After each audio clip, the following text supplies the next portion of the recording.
Welcome to all of you. तुम्हा सर्वांचं अगदी मनपूर्वक स्वागत आहे आपल्या साहित्य विवर या यूट्यूब प्लॅटफॉर्मवर.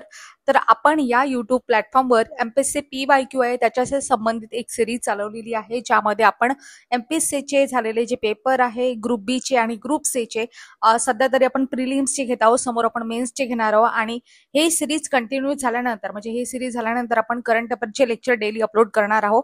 याशिवाय इतर सुद्धा जे काही सब्जेक्ट आहेत ते सब्जेक्ट सुद्धा आपण कव्हर करणार आहोत. आणि आपली मराठी ग्रामरची जी व्याकरणची जी सिरीज आहे ते सुद्धा आपण कंटिन्यू करणार आहोत. आणि इंग्लिश ग्रामर सुद्धा हळूहळू आपण सुरू करणार आहोत. तर अशा प्रकारे या चॅनल बद्दल मी थोडक्यात माहिती सांगितली. याशिवाय तुम्हाला डेली अपडेट्स किंवा नोटिफिकेशनसाठी तुम्ही टेलिग्राम चॅनल आपलं ते सुद्धा जॉईन करू शकता. आणि चॅनलवर नवीन असाल तर नोटिफिकेशनसाठी तुम्ही चॅनलला सबस्क्राईब करू शकता, जेणेकरून येणारे जे अपडेटेड व्हिडिओ असतील किंवा लेक्चर असतील किंवा कुठल्याही प्रकारची जाहिरात वगैरे येईल त्याच्या पोस्ट सेक्शन मध्ये सुद्धा आपण काही जाहिराती वगैरे त्याच्यानंतर प्रश्न सुद्धा टाकत असतो. पोस्ट हे सेक्शन आहे आपल्या युट्यूबचं. यामध्ये तुम्ही सर्च करा, तिथे तुम्हाला प्रश्न दिसतील. वोट स्वरूपात किंवा पोल स्वरूपात त्या दोन्ही माध्यमात आपण टाकत असतो. याशिवाय ऍडिशनल माहिती सुद्धा तिथे टाकत असतो, ते सुद्धा तुम्हाला तिथे पाहायला मिळेल. आणि म्हणूनच मी म्हणते तुम्ही या चॅनलवर नवीन असाल तर सबस्क्राईब नक्की करा, सोबतच बेल आयकॉनला दाबा, जेणेकरून तुम्हाला नोटिफिकेशन येतील. नोटिफिकेशनसाठी बेल आयकॉनला प्रेस करावं लागेल. प्रेस म्हणा, त्याच्यापेक्षा तुम्ही त्याला हिट म्हणा किंवा हिंट म्हणा किंवा जे काही तुम्हाला म्हणायचं असेल ते म्हणू शकता, पण ते नोटिफिकेशनसाठी गरजेचं असते. जर तुम्हाला नोटिफिकेशन पाहिजे असतील तर तुम्हाला सबस्क्राईब करून नोटिफिकेशनसाठी बेल आयकॉनला दाबावं लागेल. ठीक आहे. अशा प्रकारे मी तुम्हाला काही इन्फॉर्मेशन सांगितली. आणि जे काही लेक्चर वगैरे झालेले आहेत, बाकीच्या सगळ्या गोष्टी आहेत, त्याच्या ज्या लिंक आहेत मी तुम्हाला कमेंट बॉक्समध्ये टाकून देईल. व्यतिरिक्त आपण डेली शॉर्ट्स सुद्धा अपलोड करत असतो. त्यामध्ये आपले डेली वन वर्ड सबस्टिट्यूशनची एक सिरीज आहे, त्याच्यानंतर सिनोनॉम सिरीज आहे म्हणजे समानार्थी शब्द. आणि पर्टिक्युलरली आयोगाने जे प्रश्न म्हणजे ज्या वन वर्ड सबस्टिट्यूशनवर ज्या सिनोनॉम्सवर प्रश्न विचारलेले आहेत ते शब्दच आपण इथे घेतलेले आहे, जेणेकरून PYQ जर आहे म्हणजे प्रिव्हियस इयर क्वेश्चन आहेत ते, आणि तेच आपण वर्ड ते शब्द आपण तिथे कव्हर करत आहोत. डेली सिरीज असते आपली. संध्याकाळी 7 वाजता वन वर्ड सबस्टिट्यूशन किंवा सिनोनॉम्स यापैकी एक तरी व्हिडिओ, शॉर्ट व्हिडिओ आपण अपलोड करत असतो. तर तो नक्की पहा. तुमचे लहान बहीण भाऊ असेल त्यांना सुद्धा आतापासून या गोष्टींची सवय तुम्ही लावू शकता. त्यांचं सुद्धा एक इंग्लिश बिल्ड होईल, तर एक चांगली सवय त्यांना सुद्धा लागेल. ठीक आहे. तर आजच्या भागामध्ये आपण काय करणार आहोत, पॉलिटी म्हणजे राज्य व्यवस्था याच्याशी संबंधित प्रश्न घेणार आहोत. प्रश्न कुठल्या एक्झामचे आहेत, ग्रुप बी एक्झामचे आहेत. ग्रुप बी आणि ग्रुप सी जे कंबाईन झाली होती 30 एप्रिल 2023ला, त्याचे जे प्रिलिम्सचे प्रश्न आहेत, प्रिलिमचे प्रश्न आपण घेत आहोत.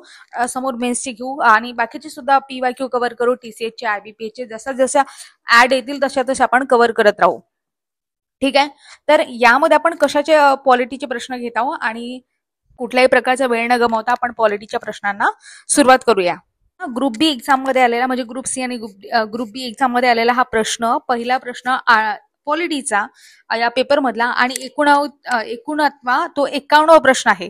तर प्रश्न आहे बघा, महाधिवक्ता बद्दल खालीलपैकी कोणते विधान असत्य आहे. असत्य आहे किंवा चुकीचे आहे किंवा बरोबर नाही असे शब्द नीट व्यवस्थित लक्षात घेत चला, कारण अशा वेळेस आपण एक मार्क खूप महत्वाचा असतो. 0.25 ने सुद्धा पोस्ट जाते आपली, तर लक्षात ठेवा एक मार्क खूप महत्वाचा आहे. तर इथे सत्य आहे का असत्य आहे तेव्हा तुम्ही पटकन लक्षात करायचं आणि राऊंड करायचं वाटल्यास, जर लक्षात राहिलं नाही तर तेवढी तरी तुमची तत्परता पाहिजेच, कारण तुम्ही कंबाईन एक्झाम देत आहात आणि त्यामध्ये 1 तासाचा पेपर आहे आणि तुम्हाला स्पीड तर खूप पाहिजे. काही सेकंदातच तुम्हाला उत्तर द्यायचं आहे, जेणेकरून तुम्हाला मॅथ आणि रिझनिंगला सुद्धा वेळ पुरला पाहिजे. ठीक आहे. तर प्रश्न आहे, प्रश्न बघा काय विचारलाय, महाधिवक्त्याबद्दल खालीलपैकी कोणते विधान असत्य आहे असा प्रश्न विचारलेला आहे. ऑप्शन दिलेले आहे म्हणजे 4 स्टेटमेंट दिलेले आहे, विधाने दिलेली आहेत. आता एक वाचू आणि असत्य विधान आपल्याला ओळखायचं आहे. ठीक आहे. तर बघा, महाधिवक्त्याची नियुक्ती भारताचे राष्ट्रपती करतात. पहिलं स्टेटमेंट विधान. दुसरं आहे, राज्यपालांनी त्यांना संदर्भित केलेल्या अशा कायदेशीर बाबींवर ते राज्य सरकारला सल्ला देतात. तिसरं आहे, राज्यपालांनी त्यांना नेमून दिलेली कायदेशीर वैशिष्ट्य असलेली अशी इतर कर्तव्य ते पार पाडतात. आणि चौथं आहे, संविधान किंवा इतर कोणत्याही कायद्याने त्यांना दिलेली कार्य ते पार पाडतात. अशा प्रकारे 4 स्टेटमेंट दिलेले आहेत.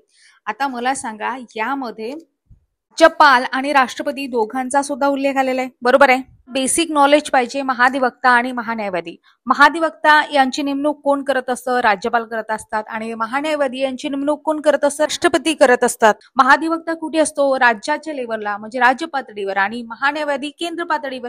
आता हे सुद्धा बेसिक नॉलेज आहे. एवढं जरी बेसिक नॉलेज असतं तर पहिल्या स्टेटमेंटमध्ये तुमचं उत्तर निघालं असतं की महाधिवक्त्याची नियुक्ती भारताचे राष्ट्रपती करतात. भारताचे राष्ट्रपती महाधिवक्त्याची नियुक्ती करतात का? नाही. कोण करतात? राज्यपाल करतात.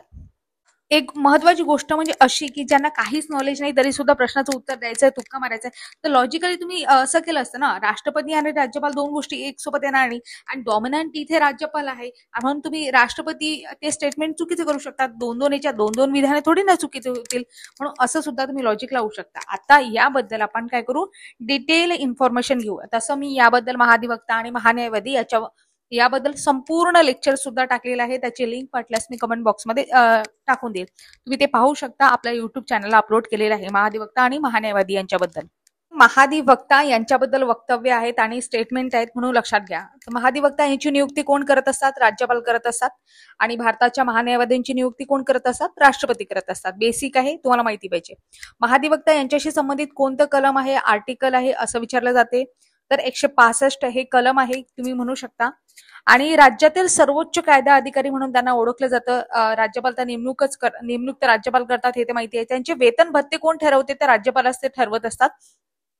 आणि महत्वाची गोष्ट म्हणजे यांचा पदावधी जो आहे तो राज्यपालांच्या मर्जी असेपर्यंत असतो, म्हणजे ते राज्यपालांची मर्जी असेपर्यंत आहे की आणि राज्यपालांची मर्जी म्हणजे तुम्ही म्हणू शकता मंत्रिमंडळाचीच मर्जी, म्हणजे बॅकग्राऊंडला वेगळे असतात पण फ्रंटला राज्यपालांवर ते आहे की राज्यपालांची मर्जी असेपर्यंत ते पदावर राहतात. आणि त्यांची पात्रता उच्च न्यायालयाचे न्यायाधीश होण्याची पात्रता जशी असते तशीच त्यांची पात्रता असावी लागते.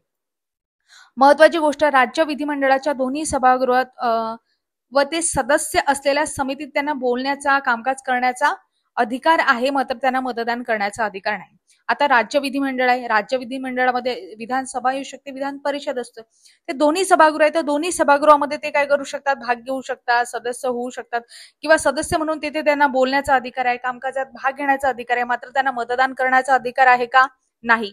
यावर सुद्धा आयोगाने बऱ्याच वेळा प्रश्न विचारलेला आहे. ठीक आहे, तर लक्षात घ्या. आणि महत्वाची गोष्ट, हे सरकारचे पूर्ण वेळ वकील नाहीत. मी जसं म्हटलं ना तुम्हाला, सर्वोच्च कायदा अधिकारी म्हणून कुठले राज्याचे सर्वोच्च कायदा अधिकारी म्हणून त्या राज्यातील महाधिवक्ता यांना ओळखले जाते. हे तुम्हाला माहिती होतं का? पण आता लक्षात घ्या. तर मग ते पूर्ण वेळ वकील आहेत का? नाही. ते खाजगी सुद्धा वकिली करू शकतात, पण दुसरा पक्ष जो आहे ना, पक्ष ज्यावेळेस राज्य सरकार असायला नको, राज्य सरकार नसेल तरच ते वकिली करू शकतात. ठीक आहे. आणि आता सध्याचे महाधिवक्ता कोण आहे हा प्रश्न मात्र तुमच्यासाठी आहे. काय आहे प्रश्न असा आहे की सध्याचे म्हणजे महाधिवक्ता आपल्या महाराष्ट्र राज्याचे कोण आहेत हे तुम्हाला कमेंट बॉक्समध्ये सांगायचं आहे, कारण यावर प्रश्न पडू शकतो. झाली महाधिवक्ता यांच्याबद्दल इन्फॉर्मेशन. विचारलेल्या प्रश्नाचा आन्सर नक्की द्या, शोधा आणि उत्तर देण्याचा प्रयत्न करा. तर इथे आपण बघतो बाकीचे सुद्धा स्टेटमेंट आहेत, ते सुद्धा आपण पाहू याच्यामध्ये काय काय. आता यामध्ये तुम्हाला प्रश्नामध्ये समजलं की चुकीचे स्टेटमेंट कोणतं आहे, तर महाधिवक्त्याची नियुक्ती राष्ट्रपती करतात. कोण करतात? मग राज्यपाल करतात. समजलं? आता क्लिअर आहे. आर्टिकल कुठला आहे? 165, लक्षात ठेवा. तर मला सांगा बरं, महान्यायवादी यांच्या संबंधित कुठला आर्टिकल आहे ते सुद्धा तुम्हाला कमेंट बॉक्समध्ये सांगायचं आहे.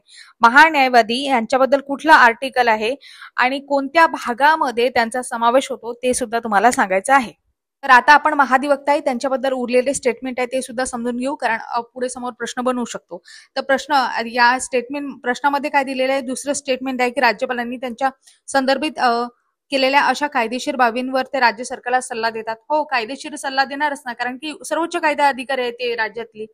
नंतर दुसरे, राज्यपालांनी त्यांना नेमून दिलेल्या कायदेशीर वैशिष्ट्य असलेली अशी व इतर कर्तव्य ते पार पाडतात. हो, त्यांचं कामच आहे. आणि चौथं स्टेटमेंट आहे, संविधान किंवा इतर कोणत्याही कायद्यांनी त्यांना दिलेली कार्य ते पार पाडतात, हे सुद्धा त्यांचं काम आहे. ठीक आहे. अशा प्रकारे आपण हे स्टेटमेंट बघितले. तसंही तुम्ही आता ज्यांना माहिती नसतं तसंही हे पॉझिटिव्ह स्टेटमेंट आहे, आणि हे आणि कसे सेल्फ एक्सप्लेन आणि खूप मोठे स्टेटमेंट आहे, तर ते पॉझिटिव्ह म्हणजे ते बरोबर घेऊन चालायचे असतात. आणि एक लॉजिक पाहिजे असतं की राष्ट्रपती आणि राज्यपाल एक सोबत येणार नाहीत ना, तर मग असं तुम्ही तुक्के लावू शकला असता, म्हणजे याच्यात तुक्का लावू शकला असता. ठीक आहे. आता पुढचा प्रश्न पाहू. प्रश्न आहे, भारतातील उच्च न्यायालयाबाबत खालीलपैकी कोणते विधान बरोबर नाही? इथे सुद्धा बरोबर नाही असं निगेटिव्ह स्टेटमेंटमध्येच विचारलेलं आहे. कशाबद्दल विचारलंय? उच्च न्यायालयाबाबत विचारलेलं आहे.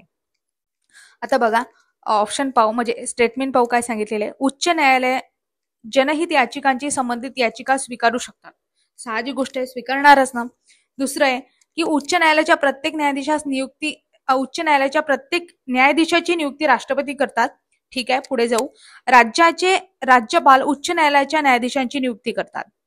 आणि बघा इथं दुसऱ्या स्टेटमेंटमध्ये म्हटलंय की राष्ट्रपती करतात आणि तिसऱ्या स्टेटमेंटमध्ये म्हटलंय की राज्यपाल करतात.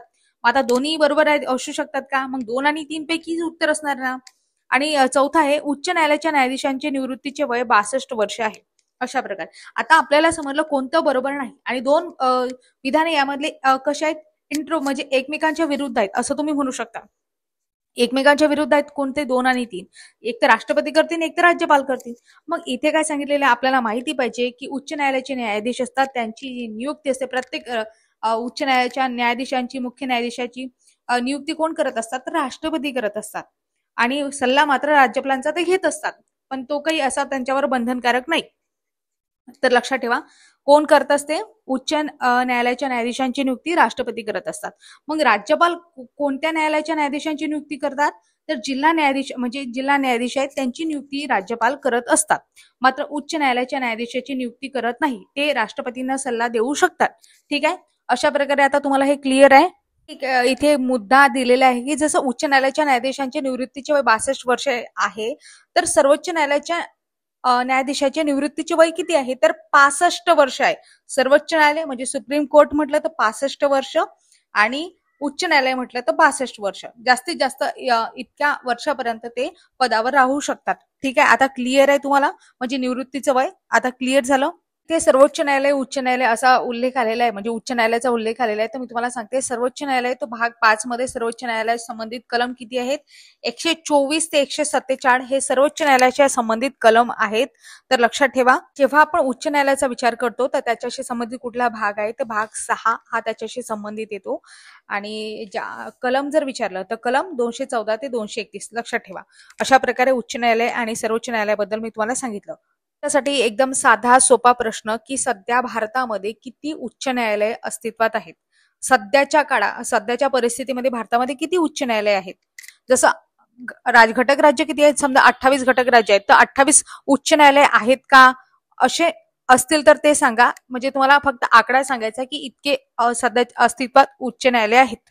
महत्वाची गोष्ट म्हणजे आपलं जे उच्च न्यायालय आहे आणि त्याचे मुख्य न्यायमूर्ती कोण आहेत सध्याच्या काळात ते सांगा. आणि सुप्रीम कोर्टाचे जे काही मुख्य न्यायमूर्ती आहेत ते कोण आहेत ते तुम्हाला सांगायचं आहे. हे दोन्ही सुद्धा महत्वाचे आहेत. का विचारलं? कारण आयोग यावर प्रश्न विचारतो. 1 लाइनर प्रश्न असतो ग्रुप बी आणि ग्रुप सी साठी, तर खूप महत्वाचा आहे म्हणून लक्षात ठेवा. विचारलेल्या प्रश्नांची उत्तर द्या. पुढचा प्रश्न पाहू. पुढचा प्रश्न आहे, भारत सरकारकडून प्रत्येक वर्षी 24 एप्रिल हा दिवस खालीलपैकी कोणता दिवस म्हणून साजरा केला जातो? आता कुठल्याही स्टुडंटनी याचं उत्तर चुकवू नये आणि हे तोंडपाठच पाहिजे. राष्ट्रीय पंचायत राज दिवस. मी ऑप्शन सांगत नाही, वाचत नाही, कारण हे आपल्याला पाठच पाहिजे. का बरं 24 एप्रिल हा दिवस पंचायत राज म्हणून साजरा केला जातो? कारण 24 एप्रिललाच काय झालं होतं? 24 एप्रिल 1993 मध्ये जे 73वी घटना दुरुस्ती केली होती 1992 ची, ती काय झाली? त्याची अंमलबजावणी करण्यास सुरुवात झाली. आणि 73वी घटना दुरुस्ती सगळ्यांना माहिती आहे पंचायत राज याच्याशी संबंधित आहे. जसं आपण बघतो की गाव पातळीवर ग्रामपंचायत आहे, तसंच म्हणजे पंचायत समिती आपल्याला गट पातळीवर पाहायला मिळते. त्याच्यानंतर जर जिल्हा पातळीवर आपल्याला जिल्हा परिषद पाहायला मिळते. अशा पंचायत राजचे हे स्तर आहेत, प्रमुख 3 स्तर. तर ते आपल्याला, आणि त्याच्याशी संबंधित घटना दुरुस्ती 73वी घटना दुरुस्ती, त्याच्याशी संबंधित अनुसूची 11वी अनुसूची. एकूण किती विषयांचा समावेश आहे त्यामध्ये? 29 विषयांचा समावेश आहे म्हणून लक्षात ठेवा. त्याच्याशी संबंधित भाग कुठला आहे? तर भाग आहे 9. अशा प्रकारे मी तुम्हाला ऍडिशनल माहिती सांगितली.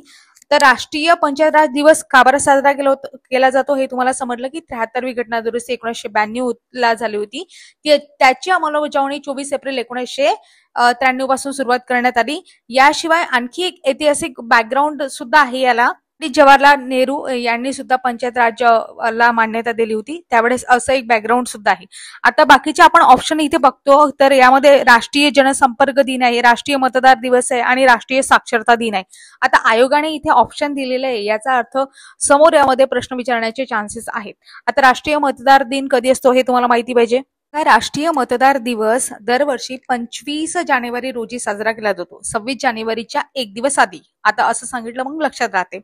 तर पहिला जो मतदार दिवस होता तो 2011 साली म्हणजे साजरा केला होता. आणि हाच दिवस का बरं निवडला, कारण 25 जानेवारी 1950 रोजी भारताचा जो निवडणूक आयोग आहे, इलेक्शन कमिशन ऑफ इंडिया आहे, त्याची स्थापना झाली. म्हणूनच आपण दरवर्षी 25 जानेवारी हा जो दिवस आहे तो राष्ट्रीय मतदार दिवस म्हणून साजरा करत असतो. कधीपासून करण्यास सुरुवात झाली, 2011 पासून, म्हणून लक्षात ठेवा. आणि याचं उद्दिष्ट काय आहे की प्रत्येक नागरिकाने मतदान करावे, लोकशाही मजबूत करावी, यासाठी मतदान जागरूकता निर्माण करणे हा त्यामागचा प्रमुख उद्देश आहे. दरवर्षी याची वेगवेगळी थीम सुद्धा असते. आता 2025 ची थीम काय होती हे मात्र कमेंट बॉक्समध्ये सांगा. 25 ची राष्ट्रीय मतदार दिवसाची थीम काय होती, प्रत्येक याला थीम किंवा घोषणा असते. म्हणजे सरकार, गव्हर्नमेंट काय करत असते, घोषणा करत असते, तर ती थीम तुम्हाला सांगायची आहे. कमेंट बॉक्समध्ये सांगण्याचा प्रयत्न करा. आणखी महत्वाची गोष्ट की यामध्ये दुसरा दिवस विचारलाय, राष्ट्रीय साक्षरता दिन.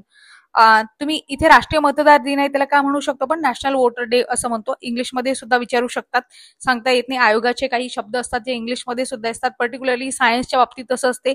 जे मराठीमधून शब्द होऊ शकत नाही त्यांना डायरेक्ट इंग्लिशमध्ये ते तसं लिहून देतात, जसं आपण मराठीमधून एखादा शब्द लिहितो तशा पद्धतीने. हे राष्ट्रीय साक्षरता दिन आहे, म्हणजे तुम्ही त्याला नॅशनल लिटरेसी डे असं सुद्धा म्हणू शकता. तर राष्ट्रीय हा दिवस कधीपासून साजरा केला जातो, म्हणजे हा दिवस 1966 पासून युनेस्को आहे त्याने जागतिक पातळीवर याची सुरुवात केली होती. आणि भारतात मात्र 1967 पासून याचं पालन करतात. म्हणून राष्ट्रीय साक्षरता दिन तो कधी असतो तर लक्षात ठेवा, 8 सप्टेंबर रोजी साजरा केला जातो. 8 सप्टेंबर हे डेट तुम्हाला माहिती पाहिजे, समोर प्रश्न बनवू शकतो. आता याचा का बरं हा साक्षरता दिन साजरा करत असेल, निरक्षरता आहे ते दूर करण्यासाठी, शिक्षणाचं महत्व आहे ते लोकांपर्यंत पोहोचवण्यासाठी, आणि शिक्षण हा एक मूलभूत अधिकार आहे याची जाणीव लोकांना करून देण्यासाठी हा दिवस साजरा करण्यात येतो. राष्ट्रीय साक्षरता मिशन जे आहे ते 1988 पासून सुरू झालेलं आहे, हे तुम्हाला ऍडिशनल माहिती मी सांगत आहे. आणि सर्व शिक्षा अभियान आहे 2001 पासून, आणि साक्षर भारत अभियान आहे 2009 पासून. याच्यासारखी धोरणे सुद्धा सरकारने, गव्हर्नमेंटने आजपर्यंत राबवलेली आहे. व्यतिरिक्त जिओग्राफीमध्ये आणि इकॉनॉमिक्समध्ये तुम्हाला आणखी ऍडिशनल प्रश्न सुद्धा विचारतात की भारताची साक्षरता किती आहे, महाराष्ट्राची साक्षरता किती आहे, ते तुम्हाला डिटेल माहिती पाहिजे. आणि रेट किती, त्यामध्ये किती वृद्धी झाली, दशवार्षिक वाढ काय आहे, प्रत्येक गोष्ट डिटेलपणे विचारली जाते. ते आकडे सुद्धा आयोग विचारत असतो. एमपीएससीने आधी मेन्समध्ये भरपूर वेळा विचारलेले आहेत, म्हणून लक्षात ठेवा. आता ते तुम्ही माहिती सर्च करा आणि तुमच्याकडे नोट करून ठेवा, ठीक आहे. आणि आता याच्यामध्ये आणखी एक डे राहील आपला, राष्ट्रीय जनसंपर्क दिन. राष्ट्रीय जनसंपर्क दिन त्याला तुम्ही नॅशनल पब्लिक रिलेशन डे असं म्हणू शकता. 21 एप्रिल रोजी हा दिवस साजरा करण्यात येतो. त्या प्रकारे या प्रश्नाचं आपण अनालिसिस केलं. डे आहेत, महत्वाचे दिवस आहेत, ते सुद्धा तुम्हाला माहिती पाहिजे. तसंच एक नॅशनल सेफ्टी डे सुद्धा आहे, त्यावर सुद्धा प्रश्न विचारण्यात आला होता. त्याच्यानंतर मध्ये जे काही महत्वाचे राष्ट्रीय दिवस असतात त्यावर आधारित प्रश्न विचारले जातात, तर लक्षात ठेवा. मागचा प्रमुख उद्देश असतो. तर मग आता पुढचा प्रश्न घेऊ. पुढचा प्रश्न आहे, खालीलपैकी कोणत्या राज्यामध्ये विधान परिषद हे सभागृह नाही असा प्रश्न विचारलेला आहे किंवा नाही. लक्षात ठेवत चला, कारण ह्या मायनर गोष्टी वाटतात पण परीक्षेत मार्क जातो, ठीक आहे. माझा गेलेला आहे म्हणून मी तुम्हाला सांगत आहे. तर यामध्ये आपण बघतो की ऑप्शन दिलेले आहेत, बिहार, कर्नाटक, केरळ, राजस्थान असे 4 अ ब क ड ऑप्शन दिलेले आहेत. आणि पर्यायी ऑप्शन दिलेले आहेत की फक्त अ आणि ब, फक्त क आणि ड, फक्त अ ब क आणि फक्त ड. तर लक्षात ठेवा, इथे सभागृह नाही विचारलेलं आहे. म्हणजे इथे आपल्याला माहितीये बिहारमध्ये आहे, मग बिहार तर आपल्या ऑप्शन मध्ये पाहिजे का, नाही. म्हणजे काटा, कुठे कुठे आहे, 1 आणि 3 मध्ये आहे. चलो कट किया इसको, म्हणजे कट केला आता याला. मग आता उरलं काय, तर 2 आणि 4. आता 2 आणि 4 मध्ये आपल्याला पाहायचंय. तर आपल्याला माहिती पाहिजे राजस्थान तर नाहीच आहे, आणि राजस्थान तर तसं आपण म्हणजे नाही बघितलं तरी चालते, दोन्ही ऑप्शन मध्ये ड दिलेलेच आहे. आता राहिला फक्त क चा प्रश्न, केरळमध्ये आहे का, तर केरळमध्ये सुद्धा विधान परिषद नाही, हे सभागृह नाही. तर मग आता विधानसभा काय, विधान परिषद काय, ह्या सगळ्या गोष्टी मी तुम्हाला सांगते व्यवस्थितरित्या. बघा, संसद आहे, केंद्र पातळीवर आपल्याला संसद पाहायला मिळते, तसं राज्य पातळीवर आपल्याला विधान परिषद आणि विधानसभा पाहायला मिळते. एकत्रितरित्या तुम्ही त्याला विधान मंडळ असं सुद्धा म्हणू शकता. ठीक आहे. हे सुद्धा एक महत्वाची गोष्ट आहे, ते तुम्हाला सांगते. विधानसभा विचारलाय की विधान परिषद विचारलाय की विधिमंडळ विचारलंय की विधान मंडळ विचारलेलं आहे, हे शब्द लक्षात ठेवा. यामध्ये सुद्धा आयोग फसगत करते. ठीक आहे. तर व्यवस्थितरित्या लक्षात ठेवा. म्हणजे विधान मंडळ असं जर विचारलं तर त्यामध्ये विधानसभा आणि विधान परिषद दोघांचा सुद्धा समावेश होतो. म्हणून शब्दांकडे लक्ष देत चला. मी असं बारकावे तुम्हाला काय सांगते, कारण इथे प्रश्न चुकतात म्हणून.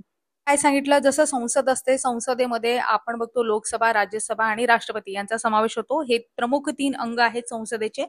तसं आपण बघतो की जसं राज्य पातळीवर विधानसभा किंवा विधान परिषद आणि राज्यपाल हे जे आहेत ते प्रमुख अंग आहेत. कशाचे? विधिमंडळाचे. लक्षात ठेवा. आता प्रत्येक याच्यामध्ये विधान परिषद राज्यामध्ये असेलच असं नाही.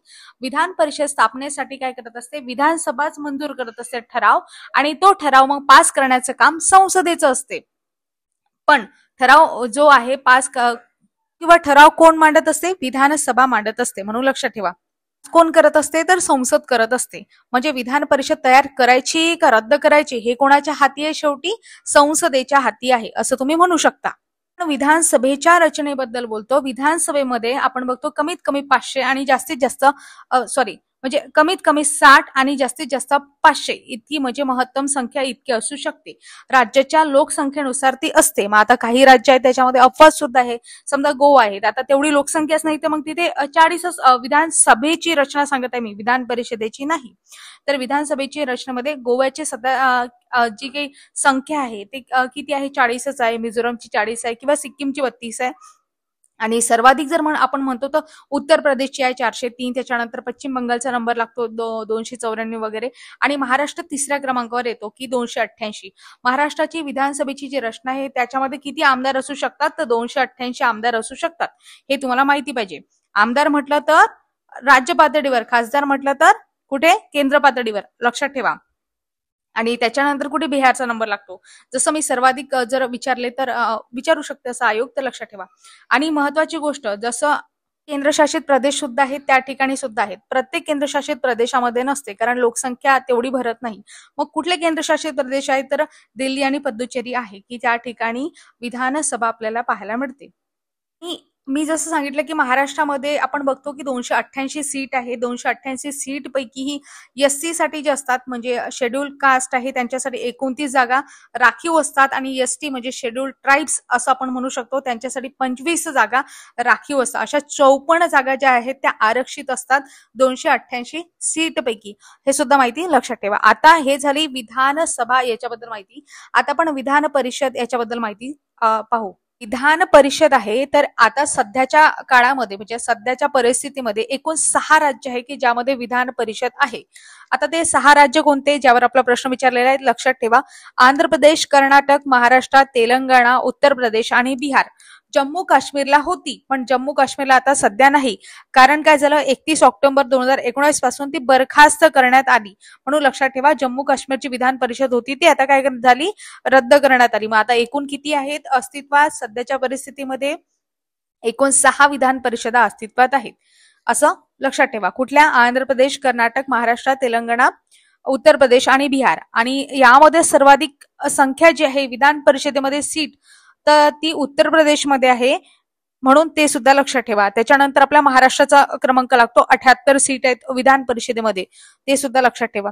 आणि विधान परिषदेची कमाल आणि किमान रचना, त्यामध्ये सदस्य किती असू शकतात? विधान परिषदेमध्ये आपण विचार केला तर विधानसभा जे असते, विधानसभेच्या 1/3 किती? जास्तीत जास्त विधानसभेच्या 1/3, आणि कमीत कमी 40 पेक्षा कमी असणार नाही, अशा प्रकारे आहे.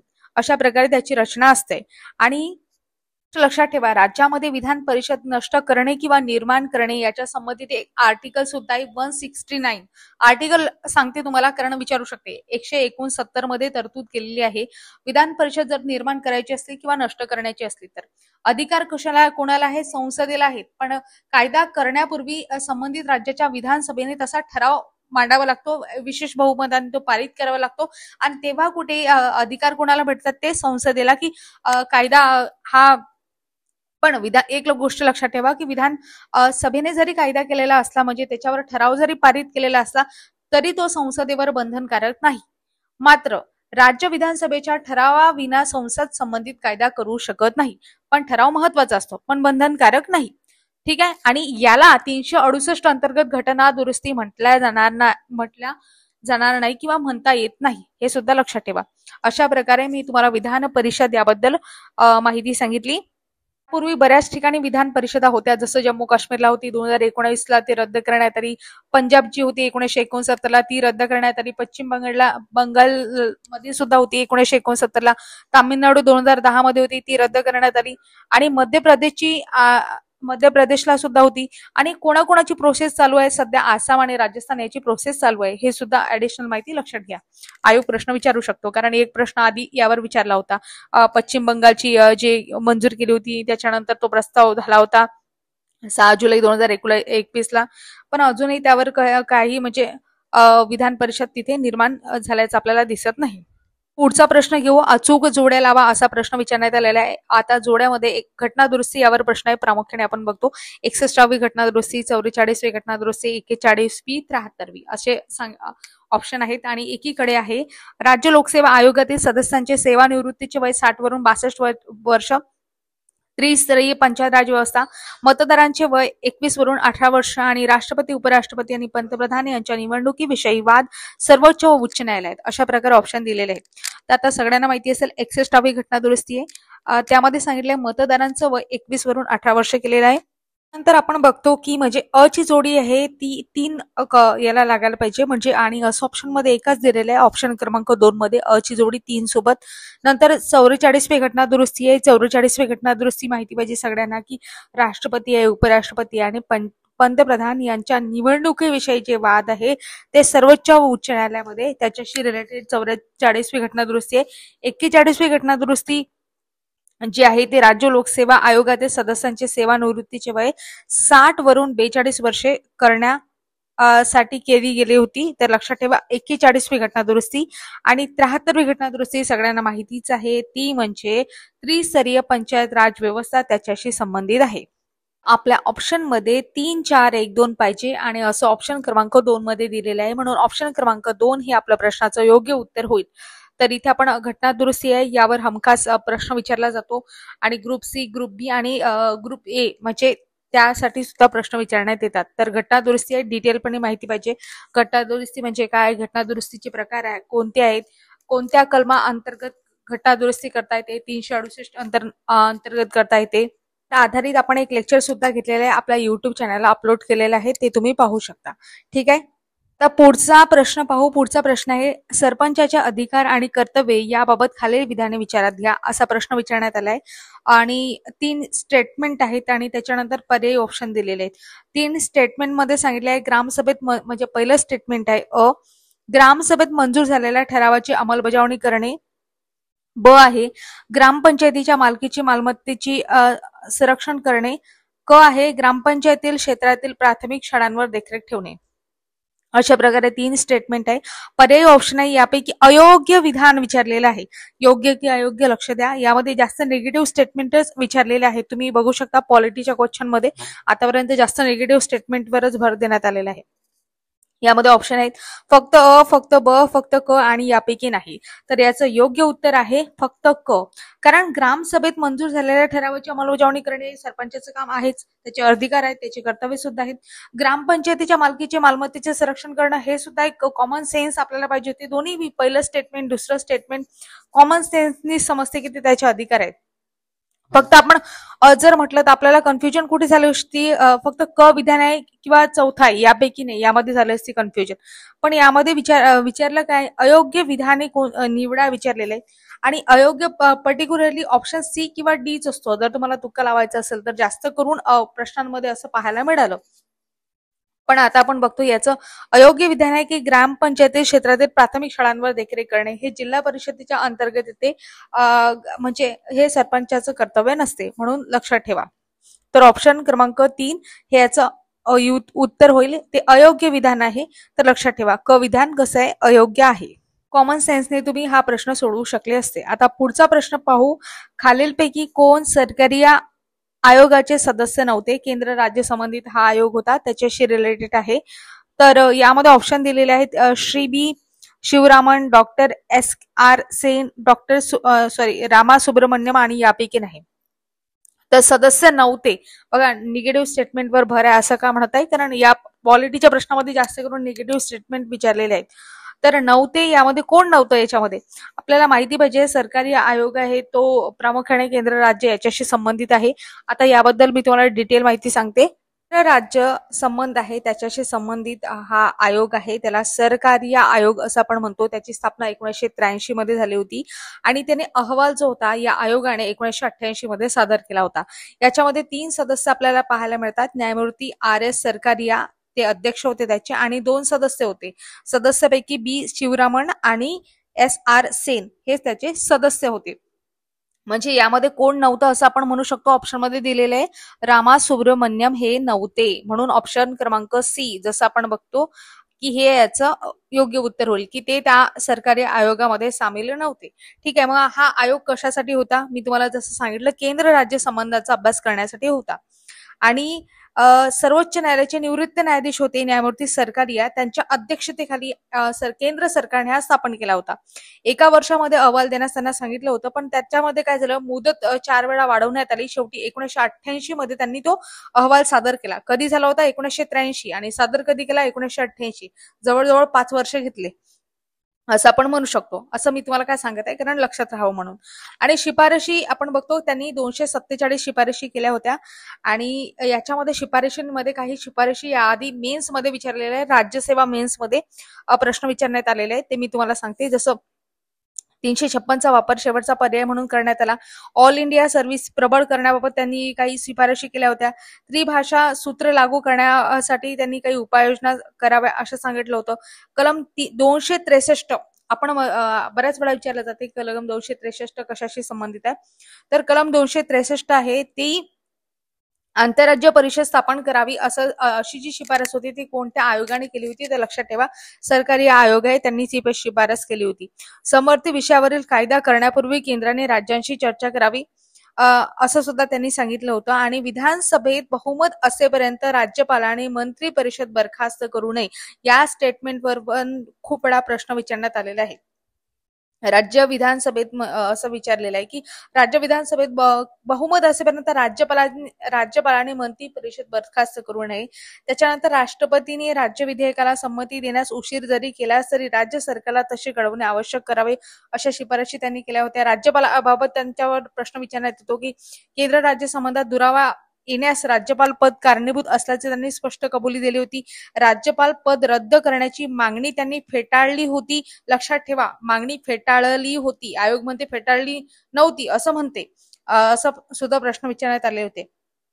आणि राज्यपालाची नेमणूक करताना त्यांनी काही तरतुदी सांगितल्या होत्या की जसं तो काही क्षेत्रात तज्ज्ञ असायला पाहिजे, राज्यपालाची नियुक्ती करताना मुख्यमंत्र्याचा सल्ला घ्यायला पाहिजे, आणि ती व्यक्ती राज्याबाहेरची असायला पाहिजे, ती व्यक्ती राजकारणाशी संबंधित नसायला पाहिजे. म्हणजे अशा प्रकारच्या तरतुदी ह्या कोणत्या आयोगाने केल्या होत्या? तर सरकारी आयोगाने केल्या होत्या. त्याचे अध्यक्ष कोण होते? न्यायमूर्ती सरकारी जे होते निवृत्त न्यायाधीश होते, सर्वोच्च न्यायालयाचे निवृत्त न्यायाधीश होते. 1983 साली हा अहवाल स्थापन झाला होता, म्हणजे आयोग स्थापन झाला होता. अहवाल त्यांनी 1988 मध्ये दिला. अशा प्रकारे मी तुम्हाला केंद्र राज्य संबंधाबाबत हा जो आयोग आहे त्याबद्दल सांगितलं. या व्यतिरिक्त आणखी सुद्धा महत्वाचे आयोग आहे, जसं पुंछ आयोग आहे.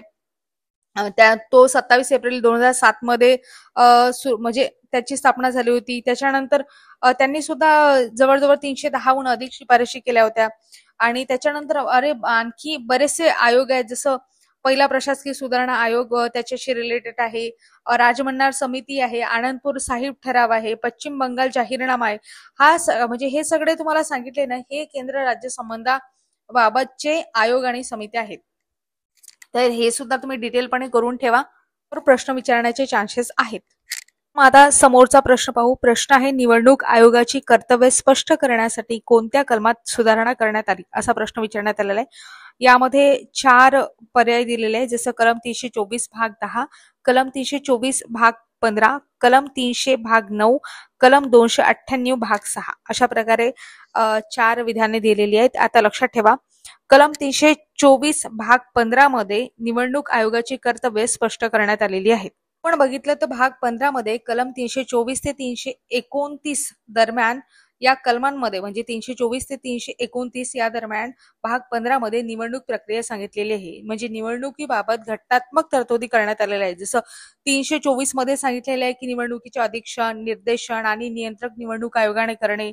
325 मध्ये सांगितलं आहे की कुठलाही व्यक्ती असो, जात, धर्म, लिंग किंवा या कारणावरून मतदार यादीत समाविष्ट होण्यास अपात्र ठरणार नाही असं सांगितलेलं आहे. त्याच्यानंतर 326 आहे, त्याच्यामध्ये लोकसभा व राज्य विधानसभा यांच्या निवडणुका प्रौढ मताधिकाराच्या आधारे होतील असं 326 मध्ये सांगितलेलं आहे. तर 327 मध्ये सांगितलेलं आहे विधिमंडळाच्या निवडणुकी संदर्भात तरतुदी करण्याचा संसदेचा अधिकार. संसदेचा अधिकार विधिमंडळाच्या संबंधित कोणत्या कलमामध्ये सांगितलंय? 327 मध्ये सांगितलेलं आहे.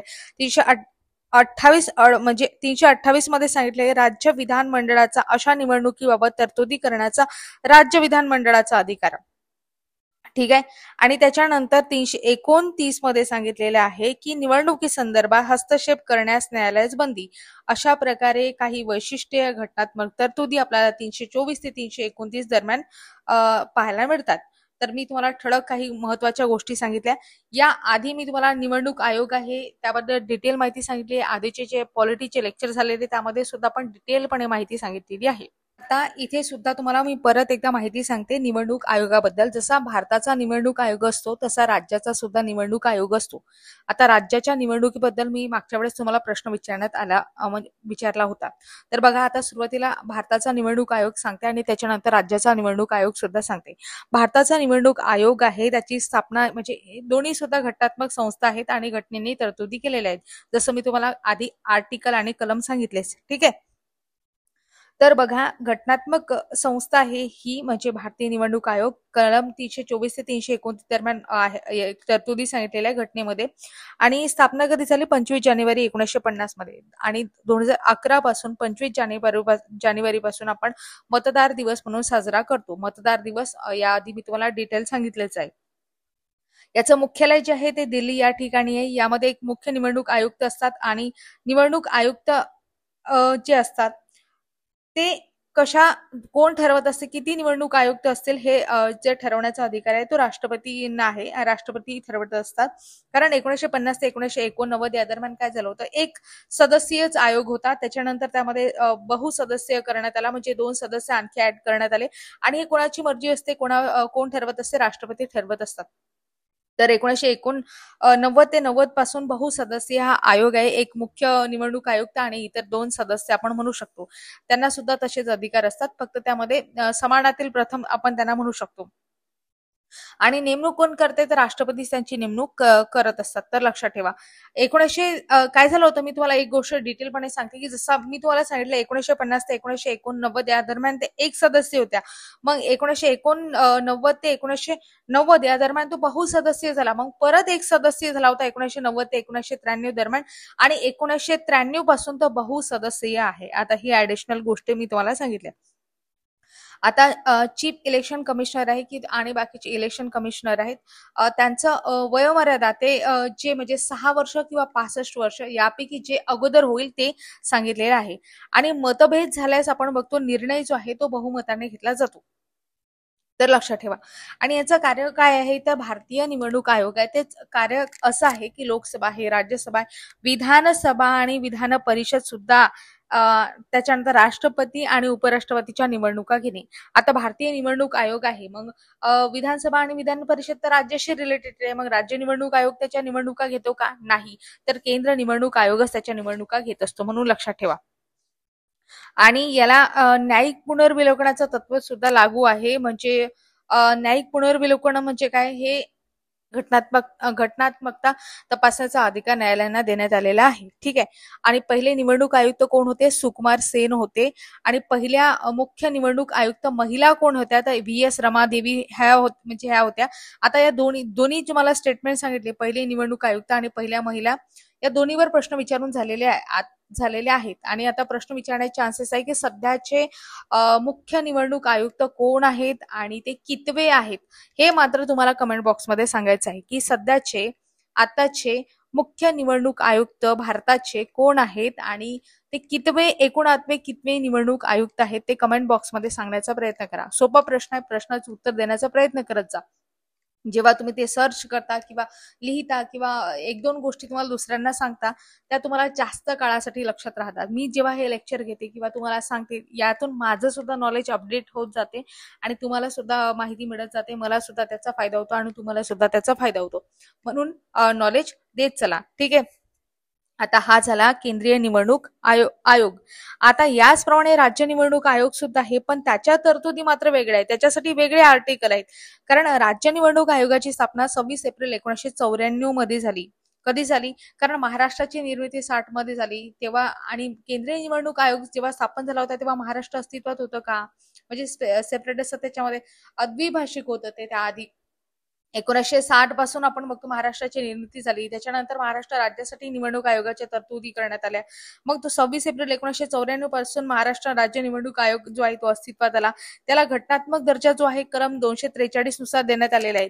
243ZA ते 243ZK नुसार, लक्षात ठेवा, ZA ते ZK यानुसार 243 हे आर्टिकल लक्षात ठेवा, राज्य निवडणूक आयोगाशी संबंधित आहे. यामध्ये निवडणूक आयुक्त आहे, त्याची नेमणूक करण्याचा अधिकार जो राज्यपालांना असतो. पदमुक्ती मात्र राष्ट्रपतीद्वारे होते. हाच फरक आहे आणि हाच आयोग यावर आपला प्रश्न विचारत असते की जे काही महाराष्ट्र राज्य निवडणूक आयोग आहे त्याचे जे आयुक्त आहेत म्हणजे त्याचे जे अध्यक्ष आहेत त्या अध्यक्षांची नेमणूक कोण करत असते? राज्यपाल करतात. पण मात्र बडतर्फी किंवा पदमुक्ती करण्याचा अधिकार कोणाकडे आहे? राष्ट्रपतीकडे आहे. लक्षात ठेवा, शपथ राज्यपालच देतात, लक्षात ठेवा. आणि यांचा कार्यकाळ मात्र 5 वर्ष आहे. जसं आपण केंद्रीय निवडणूक आयोग आहे त्यामध्ये जे अध्यक्ष सदस्य आहेत त्यांचा कार्यकाळ 6 वर्ष किंवा 65 वर्ष यापैकी जो आधी होईल तो सांगितलेला आहे. मात्र राज्य निवडणूक आयोगाच्या बाबतीत तो 5 वर्ष सांगितलेला आहे. ठीक आहे, तर लक्षात ठेवा. आणि त्यांना राजीनामा द्यायचा असेल तर ते राष्ट्रपतीकडे देण्याची गरज नाही, राज्यपालांकडे ते देऊ शकतात. आणि याचं ऑफिस कुठे आहे? तर मुंबईमध्ये आहे. म्हणून लक्षात ठेवा. अशा प्रकारे ही ऍडिशनल माहिती मी तुम्हाला सांगितली. ठीक आहे. आणि मग आता राज्य निवडणूक आयोग आहे, महाराष्ट्र राज्य निवडणूक आयोग आहे, तर नेमकं निवडणुका कशाच्या घेते? तर स्थानिक स्वराज्य संस्था आहे त्याच्या निवडणुका घेत असते. म्हणून लक्षात ठेवा. स्थानिक स्वराज्य संस्थांमध्ये पंचायत राज आपल्याला पाहायला मिळते, म्हणजे जिल्हा परिषद आहे, पंचायत समिती आहे किंवा तुम्ही महानगरपालिका, नगरपालिका यांच्या जी निवडणुका आहेत त्या घेण्याचं काम कोण करत असते? महाराष्ट्र राज्य निवडणूक आयोग करत असते. आणि आर्टिकल कोणता आहे? 243 संबंधित आहे. म्हणून लक्षात ठेवा. आता खूप डिटेल माहिती सांगितली. आणि आता तुमच्यासाठी जसं मी केंद्रीय निवडणूक आयोगाचे जे काही अध्यक्ष आहेत त्याबद्दल विचारला प्रश्न, तसंच तुम्हाला महाराष्ट्र राज्य निवडणूक आयोग आहे त्याचे जे अध्यक्ष आहेत ते अध्यक्ष कोण आहेत सध्याचे ते तुम्हाला सांगायचं आहे. तर प्रश्न विचारले, प्रश्नाचे उत्तर देण्याचा प्रयत्न करा. प्रकारे हा प्रश्न आपण खूप डिटेलपणे अनालिसिस केला. तर आता पुढचा प्रश्न पाहू. प्रश्न आहे अचूक जोड्या लावा. यामध्ये आता अचूक जोड्या आपल्याला जुळवायची आहे. तर बघा, 2 कॉलम आहेत. पहिले कॉलम म्हणजे स्तंभ आपण म्हणू शकतो. पहिल्या याच्यामध्ये रोमन अंक दिलेले आहेत 1 2 3 4. ठीक आहे. आणि दुसरीकडे मराठीमधून दिले अ ब क ड. तर रोमन अंकामध्ये आपण बघतो पहिला थॉमस हॉब्स आहे, दुसरा फ्रेडरिक हायेक आहे, तिसरा रॉबर्ट नाझिक आहे, चौथा रुसो आहे. मला तर फक्त यातला एकच माहिती होता, रुसो. बाकी ते कुठलेच माहिती नव्हते.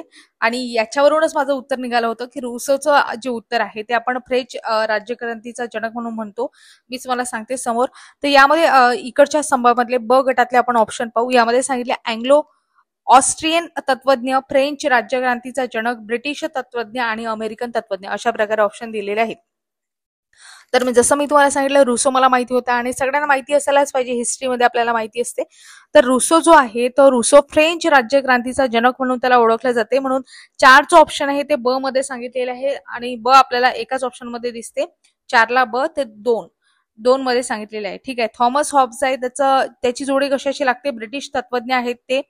फ्रेडरिक हायेक आहे, याची जोडी लागते अशी, म्हणजे अँग्लो ऑस्ट्रियन तत्वज्ञ म्हणू शकता. रॉबर्ट नॅझिक आहे, याची जोडी लागते अमेरिकन तत्वज्ञ. आणि रुसो फ्रेंच राज्यक्रांतीचा जनक म्हणजे क अ ड ब अशा प्रकारे आपल्या जोड्या जोडल्या. अशा प्रकारे ही ऍडिशनल माहिती. आता रुसो बद्दल विचारले समोर, याबद्दल जे ऑप्शन दिलेले त्याबद्दल सुद्धा विचारू शकतो आयोग, म्हणून बाकीचे ऑप्शन सुद्धा लक्षात ठेवा. आता पुढचा प्रश्न पाहू.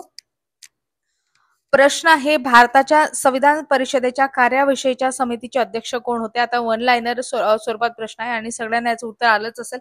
आपल्याला माहिती आहे, एलिमिनेट करा आपण गेलो की भारताच्या संविधान परिषदेच्या कार्याविषयीच्या समितीचे अध्यक्ष सगळ्यांना माहिती आहे. आता डॉक्टर राजेंद्र प्रसाद तर नव्हते, आंबेडकर तर नव्हते, जवाहरलाल नेहरू नव्हते, उरलं काय? गवा मावळंकर. हे तुम्हाला माहिती पाहिजे असतं, म्हणून ऑप्शन क्रमांक 4 याचं योग्य उत्तर आहे. हा एक फॅक्च्युअल प्रश्न होता. आता लक्षात ठेवा, सुरुवातीच्या ज्या काही घटनात्मक तरतुदी वगैरे आहेत, संविधान दुरुस्ती म्हणजे संविधान होण्याआधीच्या ज्या काही गोष्टी आहेत, त्या प्रत्येक गोष्टी तुम्हाला माहिती पाहिजेत, तर त्या डिटेलपणे करून ठेवा. प्रश्न पाहू. संविधान परिषदेच्या सल्लागार शाखेने भारतीय राज्यघटनेचा पहिला मसुदा डॅश डॅश डॅश किंवा रिकाम जागा मध्ये तयार केला. ऑप्शन आहे जानेवारी 1947, मार्च 1947, सप्टेंबर 1947 आणि ऑक्टोबर 1947. तर याचं योग्य उत्तर काय? ऑक्टोबर 1947. फॅक्च्युअल गोष्ट आहे, माहिती पाहिजे. तर तुमच्या काही ट्रिक तुम्ही डेव्हलप केलेल्या असतील त्यानुसार याचं उत्तर देऊ शकता. ठीक आहे. आता पुढचा प्रश्न पाहू. भारतीय राज्यघटनेच्या मार्गदर्शक तत्वांच्या यादीत भारतीय राज्यघटनेतील अनुच्छेदांच्या क्रमांकानुसार योग्य क्रम लावा, अशा प्रकारे ऑप्शन आहेत. आता कशावर विचारलेलं आहे? मार्गदर्शक तत्व यावर प्रश्न विचारण्यात आलेला आहे. अ ब क ड अशा प्रकारे स्टेटमेंट विधाने दिलेले आहेत आणि नंतर पर्यायी ऑप्शन आहे. डायरेक्ट आपल्याला माहिती पाहिजे. पर्यावरण संरक्षण व सुधारणा आता कशामध्ये दिलेले आहे? कलम 48A मध्ये सांगितले आहे पर्यावरणाचे संरक्षण आणि संवर्धन. किती? कलम 48A, आर्टिकल 48A असं तुम्ही म्हणू शकता. त्याच्यानंतर दुसरं विचारलेलं आहे जनतेचे राहणीमान व सार्वजनिक आरोग्य सुधारणे. हे कशामध्ये सांगितलंय? कलम 47 म्हणजे आर्टिकल 47 मध्ये सांगितलेलं आहे पोषणमान, राहणीमान उंचावणे, सार्वजनिक आरोग्य सुधारणे वगैरे. हे कोणाचे कर्तव्य आहे? राज्याचे कर्तव्य आहे. यासाठी मादक पेय वगैरे आरोग्यास अपायकारक असतील असे अंमली द्रव्य वगैरे आहे, औषधी वगैरे आहे, ते सेवन करण्यास बंदी, यासाठी राज्य प्रयत्नशील राहील असं सांगण्यात आलेलं आहे. म्हणजे पर्टिक्युलरली दारूबंदी तुम्ही म्हणू शकता, ते सुद्धा बंदी जे आहे ते राज्य त्याच्यासाठी प्रयत्नशील राहील असं सांगण्यात आलेलं आहे. कोणत्या कलमामध्ये सांगितलं? आर्टिकल 47. आणि त्याच्यानंतर आर्टिकल पुढचं आहे अनुसूचित जाती आणि जमाती आणि दुर्बल घटकांच्या आर्थिक हितांचे संरक्षण किंवा रक्षण असं आपण म्हणतो. त्यासंबंधी 46 आहे, कलम 46 आहे SC ST यांच्या संदर्भात. तर लक्षात ठेवा. आणि त्यांच्या शोषणापासून संरक्षण करतील हे राज्याचं कर्तव्य आहे असं सांगण्यात आलेलं आहे. आणि त्यांच्याशी हितसंबंधक म्हणजे त्यांचे हित संवर्धन अशा प्रकारे निर्णय घेईल असं राज्य सरकारांचं कर्तव्य आहे असं सांगण्यात आलेलं आहे. त्यांच्यासाठी मार्गदर्शक तत्व आहे. पुढचं आहे सर्व नागरिकांसाठी समान नागरी कायदा. हे आर्टिकल 44 मध्ये सांगितले आहे, म्हणजे 44. हे तर माहितीच पाहिजे आपल्याला. हे नॉर्मल आर्टिकल आहेत आणि खूप वेळा विचारण्यात आलेले आहेत. तर यानुसार आपण बघतो आपल्या प्रश्नामध्ये काय पाहिजे? आर्टिकल ड जे आहे म्हणजे म्हणजे यामध्ये 44 आहे ड मध्ये, तर ते आपल्याला पहिले पाहिजे. तर ड कोणत्या कोणत्या ऑप्शन मध्ये आहे? दुसऱ्या आणि तिसऱ्यामध्ये, म्हणजे 1 आणि 4 आपलं एलिमिनेट झालं. मग राहिलं का 2 आणि 3. त्याच्यानंतर कुठलं पाहिजे आपलं? ऑप्शन क्रमांक क म्हणजे क विधान पाहिजे, अनुसूचित जाती जमाती. कारण आर्टिकल कुठलं आहे? 46. म्हणजे आता आलं आपण आपल्या उत्तराकडे. तर म्हणजे ड क ब आणि अ अशा प्रकारे आपलं योग्य उत्तर होईल. ठीक आहे. अशा प्रकारे आपण मार्गदर्शक तत्व यांच्याबद्दल थोडक्यात माहिती बघितली. आता मी तुम्हाला आणखी माहिती सांगते. मार्गदर्शक तत्वासंबंधी आपल्याला कुठला भाग पाहायला मिळतो? भाग 4 पाहायला मिळतो. क्रम 36 ते 51 दरम्यान मार्गदर्शक तत्वे दिलेली आहेत. हा स्रोत आहे तो आयर्लंड कडून आपण घेतलेला आहे. म्हणजे आयर्लंडने कुठून घेतलेले आहेत मार्गदर्शक तत्वे? स्पेन कडून घेतलेले आहेत. आता ऍडिशनल माहिती तुम्हाला सांगितली. मार्गदर्शक तत्वांची 1935च्या भारत सरकार कायदा आहे, त्यामध्ये सूचना पत्रकाशी म्हणजे इन्स्ट्रक्शन आहे त्याच्याशी साम्य आहे. सर BN राव यांच्या मते मार्गदर्शक तत्वे जी आहेत ती राज्य संस्थेसाठी नैतिक तत्वे आहेत, म्हणून लक्षात ठेवा. आणि उद्देश काय होता की राज्यामध्ये आर्थिक आणि सामाजिक लोकशाही प्रस्थापित करणे हे मार्गदर्शक तत्वांचे उद्दिष्ट होते किंवा उद्देश होता असं तुम्ही म्हणू शकता. तोच उद्देश आपण जेव्हा मूलभूत हक्कांच्या बाबतीत बघतो त्यावेळेस राजकीय लोकशाही प्रस्थापित करणे म्हणजे मूलभूत हक्कांचा उद्देश होता आणि मार्गदर्शक तत्वांचा उद्देश काय होता सामाजिक आणि आर्थिक लोकशाही प्रस्थापित करणे हा त्यातला फरक आहे लक्षात ठेवा. आणि मूलभूत हक्क जेव्हा आपण बघतो ते एक नकारात्मक आहेत कारण राज्यावर काही गोष्टी करण्यास बंधने घालतात आणि व्यक्ती सापेक्ष आहेत आणि न्यायप्रविष्ट आहेत. मात्र मार्गदर्शक तत्वे हे काय आहेत एक सकारात्मक आहेत असं तुम्ही म्हणू शकतात की राज्याने काही गोष्टी कराव्यात अशा पद्धतीने ते सुचवतात. राज्यांना ते सापेक्ष आहेत, समाज कल्याण संवर्धित करतात, न्यायप्रविष्ट नाहीत. म्हणजे याची अंमलबजावणी झाली नाही तर तुम्ही न्यायालयात दाद मागू शकत नाहीत. मात्र मूलभूत हक्काच्या बाबतीत तुम्ही न्यायालयात दाद मागू शकता.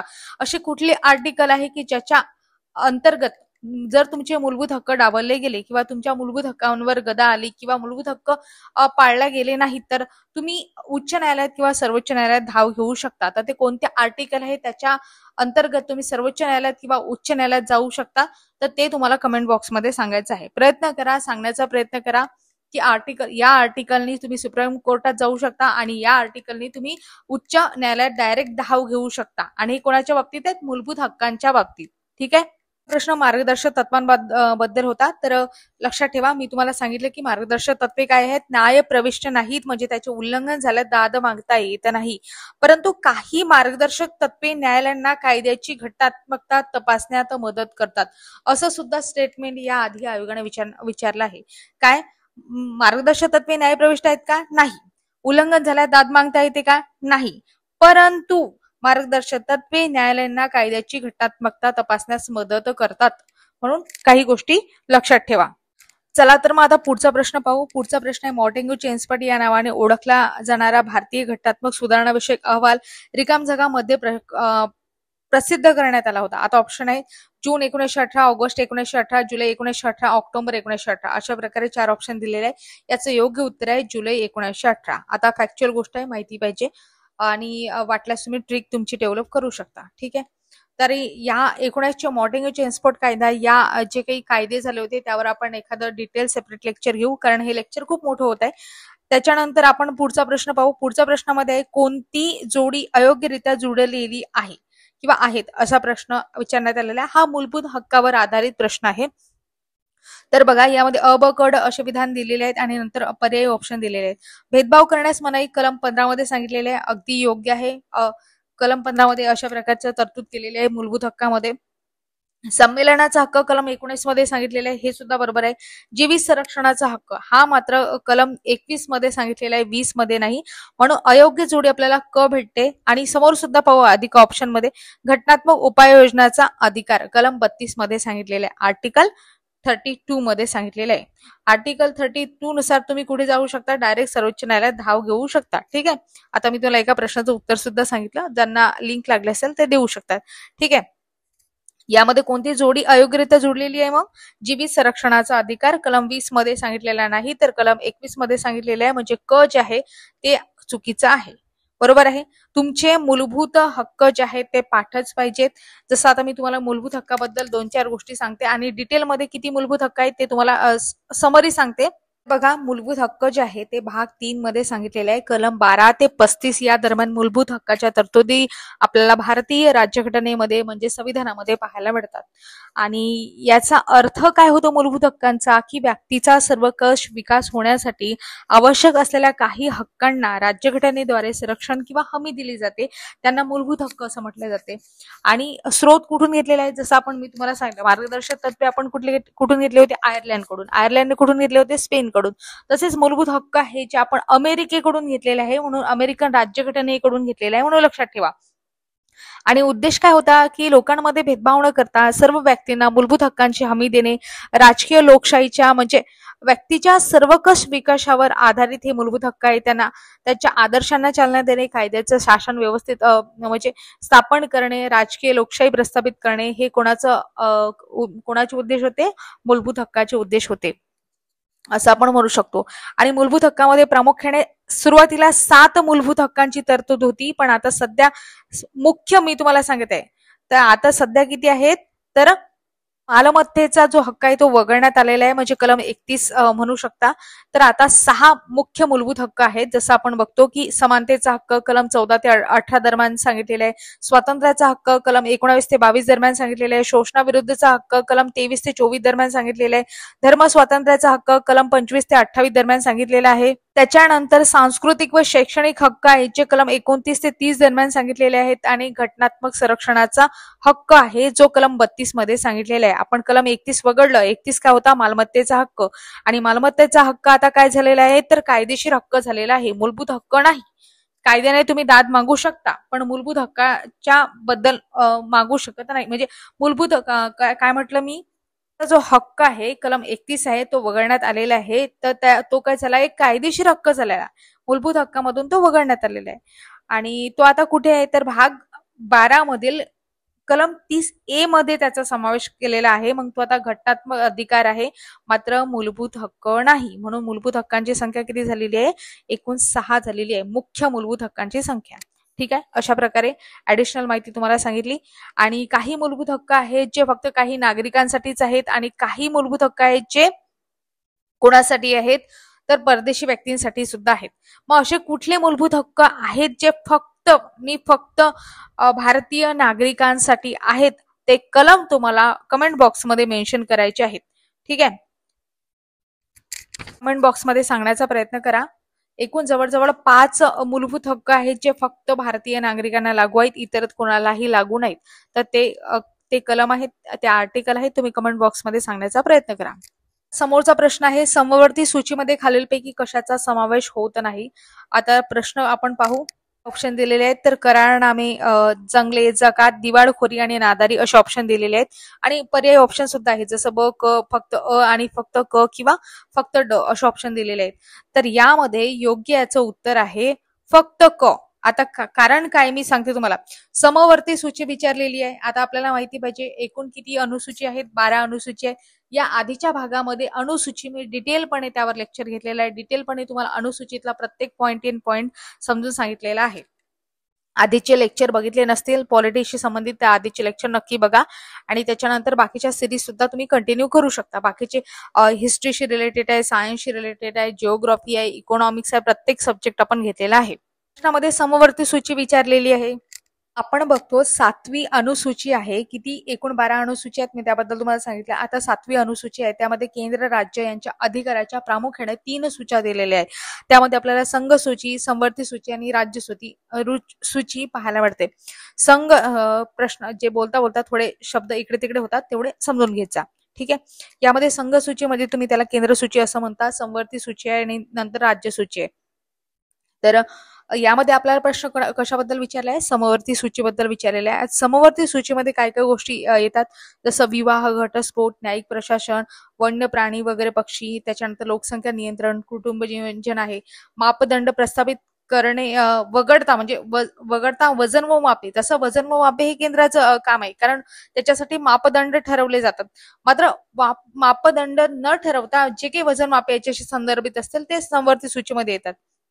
याशिवाय करारनामे असतील किंवा काही जंगलांबद्दल असेल, त्याच्यानंतर दिवाळखोरी किंवा नादारी याच्याबद्दल काही गोष्टी असतील तर त्या सुद्धा. त्याच्यानंतर CRPC आहे, प्राण्यांप्रती क्रूरते प्रतिबंध करण्यात येतो, तो समवर्ती सूचीमध्ये सांगितलेला आहे. धर्मदाय ज्या काही संस्था असतील त्याच्याबद्दल. त्याच्यानंतर किंमत नियंत्रण असेल त्याच्याबद्दल, विधी, वैद्यकीय व्यवसाय वगैरे, कारखाने, हे सगळं सांगितलेलं आहे समवर्ती सूचीमध्ये. तर यामध्ये काय ऑप्शन नाहीये की जकात सांगितलेला नाही. जकात हा समवर्ती सूचीमध्ये येत नाही म्हणून इथे सांगितलेलं आहे की कशाचा समावेश होत नाही तर जकात आहे त्याचा समावेश होत नाही. म्हणून ऑप्शन क्रमांक क म्हणजे तिसरं जे आहे त्याच्यामध्ये फक्त क आहे तेच आपल्या प्रश्नाचं योग्य उत्तर होईल. म्हणजे ऑप्शन क्रमांक 3 हे आपल्या प्रश्नाचं योग्य उत्तर आहे. तर बघा समवर्ती सूची कशामध्ये सांगितलेली आहे? भाग कुठल्या शेड्यूल मध्ये सांगितलेली आहे? किती सूची सांगितली आहे? एकूण 3 सूची सांगितली आहे. जसं मी तुम्हाला सांगितलं की 7व्या अनुसूचीमध्ये सांगितलेलं आहे. आता मूळ घटनेमध्ये किती परिशिष्ट होते? 8 परिशिष्ट, 22 भाग होते आणि 395 कलमा होते, 395 आर्टिकल्स होते मूळ घटनेमध्ये. मूळ घटने जेव्हा तयार झाली होती 8 परिशिष्टे, 22 भाग आणि 395 कलमे. मात्र आता सध्या किती? 12 परिशिष्टे, म्हणजे अनुसूची म्हणू शकता तुम्ही, शेड्यूल म्हणू शकता, तुम्हाला जे योग्य वाटेल ते म्हणा. पण परीक्षेत कुठलाही प्रश्न कसाही शब्द विचारू शकतात, शेड्यूल विचारू शकतात, परिशिष्ट म्हणू शकता, अनुसूची म्हणू शकतात, तर लक्षात ठेवा. आणि भाग आता सध्या पहिले किती होते 22, आता किती झाले 25 झालेले आहे. तेव्हा कलम किती होते 395 आणि आता किती आहे 465.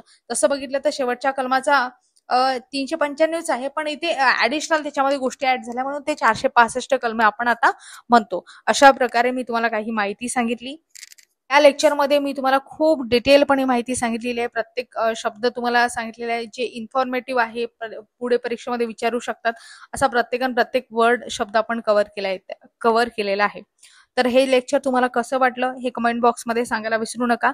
याशिवाय तुमचे काही प्रश्न असतील, काही सजेशन असतील, काही ऑब्जेक्शन असतील, काहीही असो, तुम्ही कमेंट बॉक्समध्ये बिंदासपणे सांगू शकता.